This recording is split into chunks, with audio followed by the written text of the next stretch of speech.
بسم اللہ الرحمن الرحیم۔ تمام تعریفیں اس مالک کل جہان کے لیے جو تمام جہانوں کا رب ہے۔ میں گواہی دیتا ہوں کہ اللہ کے سوا کوئی معبود برحق نہیں، وہ یکتا ہے، اس کا کوئی شریک نہیں۔ اور میں یہ بھی گواہی دیتا ہوں کہ ہمارے پیارے نبی حضرت محمد صلی اللہ علیہ وآلہ وسلم اللہ کے برگزیدہ بندے اور آخری رسول ہیں۔ میں دعا کرتا ہوں کہ اللہ کریم اپنے کرم خاص سے آپ کو صدقہ پائنتن پاک تمام معاملات زندگی میں آسانیاں فرمائے، آپ کو ہر میدان عمل میں کامیاب و کامران فرمائے۔ قرآنی وظائف کے ناظرین، اگر آپ روحانی علم اور استخارہ کی مدد سے اپنے معاملات، قسمت، دوستی، دشمنی، کاروبار، ملازمت، سفر، مالی معاملات، جائیداد، مقدمات، نوکری، پریشانی، تعلیم، صحت، شہرت، محبت کی شادی، تعلقات کے بارے میں جاننا چاہتے ہیں اور اپنی خوبیاں اور خامیاں جان کر اپنی شخصیت نکھارنا چاہتے ہیں تو مشورہ کے لیے ہمارے واٹس ایپ نمبر پر مکمل تفصیل کے ساتھ وائس میسیج بھیجیے۔ انشاءاللہ ہم مکمل تعاون اور مدد کریں گے۔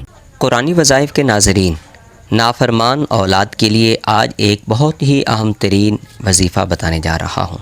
آج کے اس وظیفہ کے تحت انشاءاللہ العزیز آپ کی اولاد آپ کی ہر بات مانے گی، آپ کی تابع فرما رہے گی، آپ کے ہر قول، ہر عمل پر انشاءاللہ العزیز آپ کا ساتھ دے گی۔ کرنا کیا ہے، آپ نے روزانہ کے حساب کے ساتھ صرف 21 مرتبہ آپ نے الشہیدو الشہیدو الشہید 21 بار آپ نے الشہیدو پڑھنا ہے، اول و آخر 11 مرتبہ درود پاک، اور پڑھ کر آپ نے اپنی اولاد کے اوپر آپ نے پھونک مار دینی ہے۔ انشاءاللہ العزیز یہ نافرمان اولاد آپ کے تمام احکامات کو بجا لائے گی۔ باقی کوشش یہ کریں کہ اولاد کے لیے آپ خود بھی بنظر ہونے کی بجائے آپ بچوں کو اپنے اعتماد میں لیں، بچوں کی ہر بات، بچوں کی ہر جائز خواہش، بچے کی ہر بات کو بخوبی احسن سنیں اور کوشش کریں اس کا بھی آپ ساتھ دیں۔ اللہ کریم آپ کو سدا بہار عزتوں سے نوازے، سلامتی والی زندگی نصیب کرے۔ مزید استخارہ کے حوالہ سے آپ اپنے تمام مسائل سے ہمیں آگاہ کر سکتے ہیں۔ انشاءاللہ العزیز استخارہ کی مدد سے اور قرآن کریم کی روح سے آپ کے تمام مسائل کا حل نکالا جائے گا۔ اللہ کریم آپ کو سدا بہار عزتوں سے نوازے، سلامتی والی زندگی نصیب کرے۔ اللہ حافظ۔